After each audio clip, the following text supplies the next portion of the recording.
true reason of her being there. The real meaning behind that fatal fan of mine. Oh, if he knows, how am I to look him in the face again?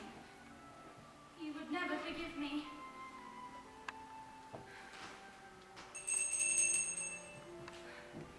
How securely one thinks one lives, out of reach of temptation, sin, folly, and then suddenly, oh, life is terrible.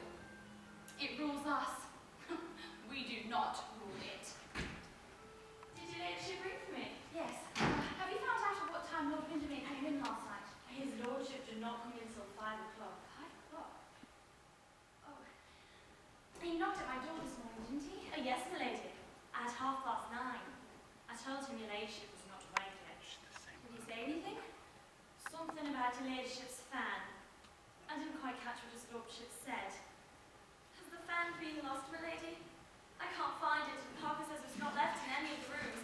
He's looked in all of them, and on the terrace as well. It doesn't matter. Tell Parker not to trouble. That will do.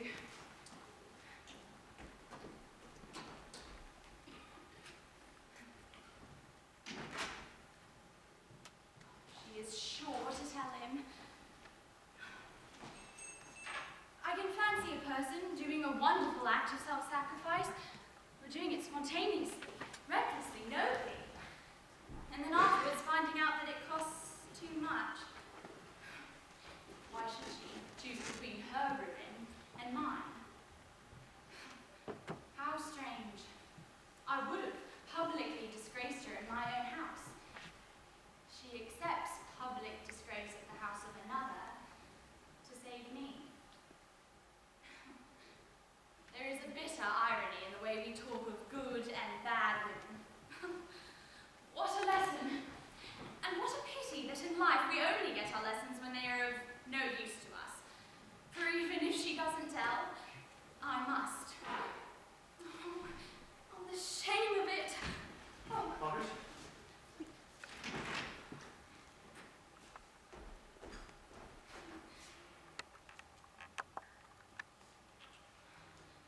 Oh, how pale you look. I slept very badly. I'm so sorry. I came in dreadfully late and didn't like to wake you. Oh, Oh, you're crying, dear. yes, I'm crying for... I have something to tell Oh, my you dear of. child, you're not well. You've been doing too much.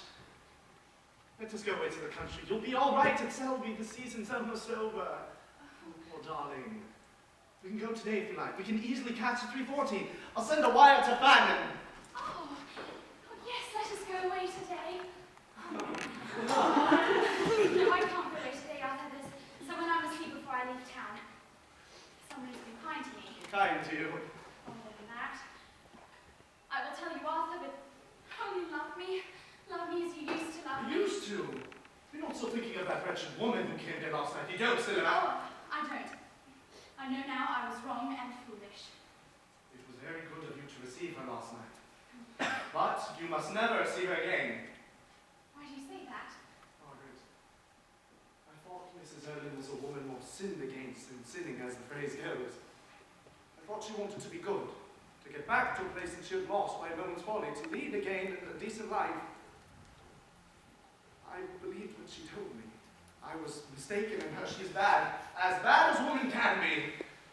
Arthur, don't say that about any woman. I don't think now that people can be divided into the good and the bad as though they were two separate races or creations. What are called good women may have terrible things in them. Mad moods of recklessness, desertion, jealousy, sin. Bad women, as they are termed, may have in them sorrow, repentance, pity, sacrifice. And I don't think Mrs. Erlin a bad woman. I know she's not. My dear child, the woman's impossible. No matter what harm she tries to do us, you must never see her again. She's inadmissible anywhere. Oh, no, but I want to see her. I want her to come here. Never. She came here once as your guest. She must now come as mine. It is but fair. She should never have come here. Oh, it's too late, Arthur, to say that now. Margaret, if you knew where Mrs. Erlin went last night after she left this house, you wouldn't sit in the same room with her. It was absolutely shameless, the whole thing. Arthur, I can't bear it any longer. I must tell you.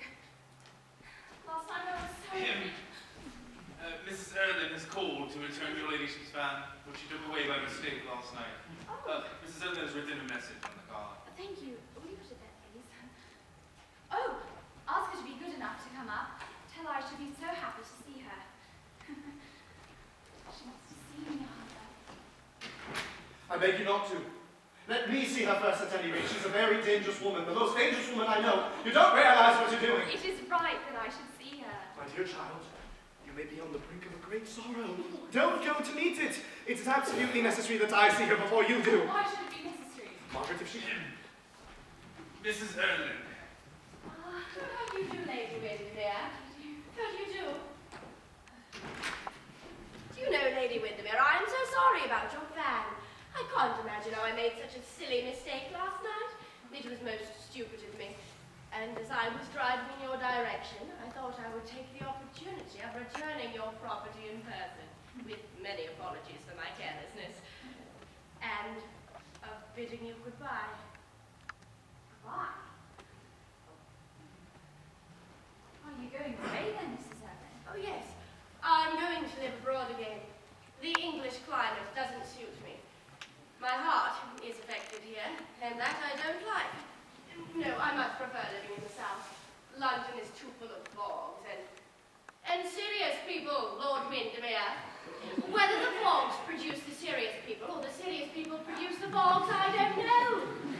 But the whole thing rather gets on my nerves. And so I'm leaving this afternoon by the club train. This afternoon? Oh, but I so wanted to come and see you. Oh, how kind of you. But I'm afraid I have to go. Shall I never see you again, Mrs. Erland? I'm afraid not. Our lives lie too far apart. But there is a little thing I would like you to do for me. I want a photograph of you, Lady Windermere. Would you give me one? You don't know how gratified I should be. Yes, certainly. There's one on that table. I'll show it to you. It is monstrous you're intruding yourself here after your conduct last night. Oh, my dear Windermere, manners before morals. I'm afraid it is very flattering. I'm not as pretty as that. Oh, you are much prettier. But haven't you got one of yourself with your little boy? I have. Would you prefer one of those? Yes. I'll go get one for you, if you don't mind waiting. I have one upstairs. Thanks so much. Oh, you seem rather out of temper this morning, Windermere. Oh, why should you be? Margaret and I get on charmingly together. I can't bear to see you with her. Besides, you have not told me the truth, Mrs. Erland. I have not told her the truth, you mean? I sometimes wish you had. I would have been spared then the misery, the anxiety, the annoyance of the last 6 months. But rather than my wife should know that the mother whom she was taught to consider as dead, the mother whom she has mourned as dead is living.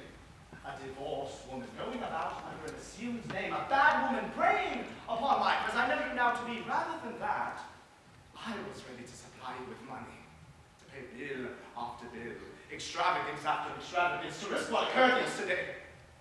The first quarrel I've ever had with my wife. You don't understand what that means to me. How could you? But I tell you that the only bitter words that ever came from those sweet lips of hers were on your account, and I hate to see you next her. You sully the innocence that is in her. And then I thought that with all your faults, you were frank and honest. You are not. Oh, why'd you say that? You made me get an invitation to my wife's ball. For my daughter's ball, yes. Yes. You came, and within an hour of your leaving here, you were found in a man's rooms. You are disgraced before everyone. Yes. Therefore, I have the right to look upon you as what you really are. A worthless, vicious woman. I have the right to tell you never to come here again, never to attempt to see my wife. My daughter, you mean? You have no right to claim her as your daughter. You left her, abandoned her when she was but a child in the cradle, abandoned her for your lover, who abandoned you in turn. Take care! You had better be careful. Oh, I'm not going to mince words for you. I know you thoroughly. Oh, I question that. I do know you. For 20 years of your life, you lived without your child, without a thought of your child. One day you read in the papers that she married a rich man who saw your hideous charms. You know that to spare her the ignominy of learning that a woman like you was her mother, I would endure anything. You began your blackmailing. Oh, don't use such ugly words, Windermere. They are vulgar. I saw my chance, it is true, and took it. Yes. You took it and spoiled it all last night by being found out. Oh, you were quite right. I spoiled it all last night. And for your blunder in taking my wife's fan and leaving it in Captain Darlington's rooms, it is unpardonable. I shall never let my wife use it again. The thing is soiled for me now. You should have kept it and not brought it back. I think I shall keep it. It's extremely pretty. I shall ask Margaret to give it to me. I hope my wife will give it to you. Oh, I'm sure she will have no objection. I wish at the same time that she would give you a miniature that she kisses every night before she prays. It's the miniature of an innocent-looking girl with beautiful, dark hair. Ah, yes, I remember that. How long ago that seemed. It was done before I was married. Dark hair and an innocent expression were the fashion then, Windermere. What do you mean by coming here this morning? What is your object? To bid goodbye to my dear daughter, of course. Don't imagine I'm going to have some pathetic scene with her, weep on her neck and tell her who I am and all that kind of thing. Oh no, I have no ambition to play the part of a mother. Only once in my life have I known a mother's feelings. That was last night. They were terrible. They made me suffer. They made me suffer too much. For 20 years, as you say, I have lived childless. I want to live childless still. Besides, my dear Windermere, how on earth could I pose as a mother with a grown-up daughter? Margaret is 21, and I have never admitted to being more than 29. 30 at most. 29 when there are pink shades, 30 when there are not. So you see what difficulties it would involve. No, as far as I'm concerned, let your wife cherish this memory of her dead, stainless mother. Why should I interfere with her illusions? I find it hard enough to keep my own. I lost one illusion last night. I thought I had no heart. I find I have, Windermere. And a heart doesn't suit me. You fill me with horror. With absolute horror. I suppose you should want me to retire into a convent, or to become a hospital nurse, or something of that kind, like people do in silly modern novels. That is stupid, Arthur. In real life, people don't do such things. Not as long as they have any good looks left, at any rate. You know, what really consoles one nowadays is not repentance, but pleasure. Oh. Repentance is quite out of date. And besides, if a woman really repents, she has to go to a bad dressmaker. And nothing in the world would induce me to that. No, I'm going to pass entirely out of your two lives. My coming into them has been a mistake. I discovered that last night. A fatal mistake. Almost fatal. I'm so sorry I did not tell my wife the whole thing at once. I regret my bad actions. You regret your good ones. That is the difference between us. I don't trust you. I will tell my wife. It's better that she knows it from me. It will humiliate You're her. supposed to tell her. I'm going to tell her. If you tell her, I will make my name so infamous that it will mar every moment of her life. It will ruin her and make her wretched. If you dare to tell her, there is no depth of degradation I will not sink to, no pit of shame I will not enter. You shall not tell her I forbid you. Why? If I told you that I cared for her, loved her even, you would sneer at me, wouldn't you? No. I should think it were not true. A mother's love means devotion, unselfishness, sacrifice. What could you possibly know of such things? You are right. But what could I know of such things? Yes. And don't let us talk any more about it. As for telling my daughter who I am, that I do not allow. It is my secret, it is not yours. If I make up my mind to tell her, and I think I will, then I shall tell her before I leave your house.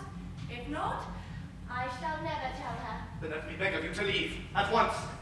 I'll make your excuses to Margaret. I'm so sorry, Mrs. Ellen, to kept you waiting. I couldn't find the photograph anywhere.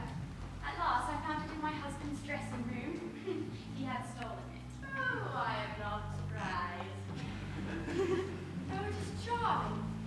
And so is your little boy. What's he called? Gerard, after my dear father. Really? Yes. If it had been a girl, I would have named it after my mother. My mother had the same name as myself, Margaret. Oh, my name is Margaret, too. Indeed.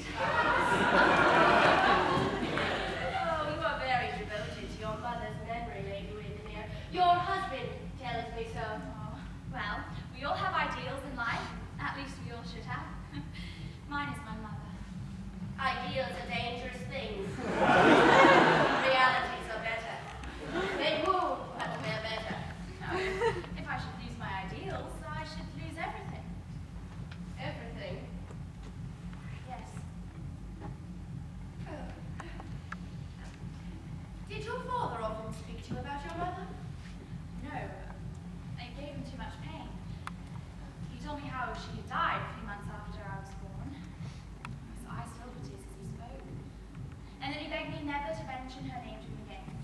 It made him suffer even to hear it. My father really died of a broken heart. His was the most ruined life I know. I'm afraid I have to go now, Lady Windermere. Oh, no, don't. No, I must. And my carriage must have come back by this time. I sent it to Lady Jedburgh's with a note. Oh, Arthur, would you mind seeing if Mrs. Erling's carriage has come back? Pray don't trouble Lord Windermere. Ah, yes, Arthur, do go, please.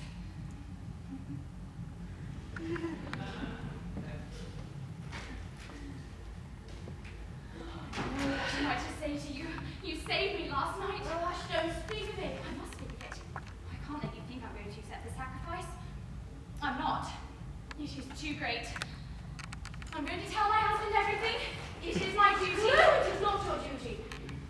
At least you have duties to others besides him. You say you owe me something. I owe you everything. Then pay your debt by silence. That's the only way in which it can be paid. Don't spoil the one good thing I have done in my life by telling it to anyone. Promise me that what passed last night will remain a secret between us.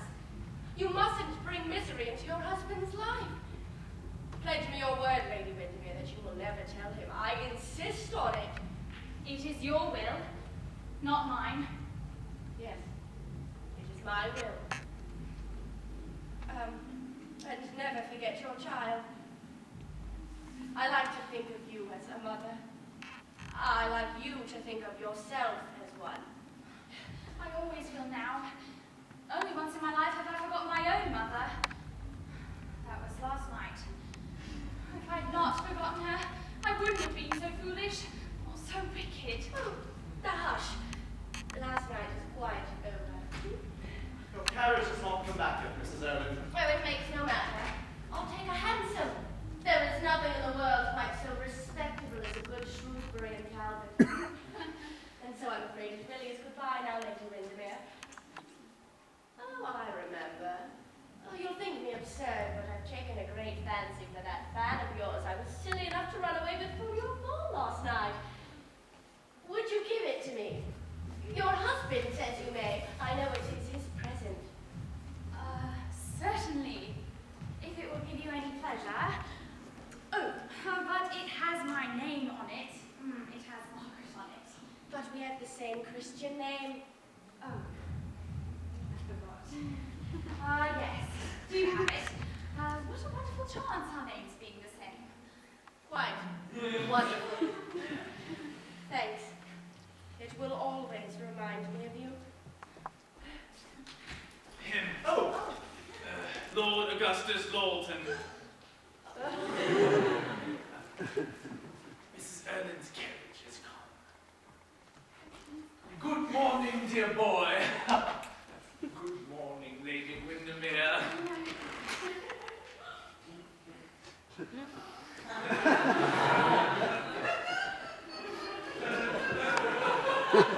Oh, Mrs. Erling. How do you do, Lord Augustus? Are you quite well this morning? Quite well, thank you, Mrs. Erling. You don't look well at all, Lord Augustus. You stop up so late. It is so very bad for you. You really should take more care of yourself. Goodbye, Lord Windermere. Lord Augustus, won't you see me to my carriage? You might carry the fan. Oh, allow me. No. I want Lord Augustus to do it.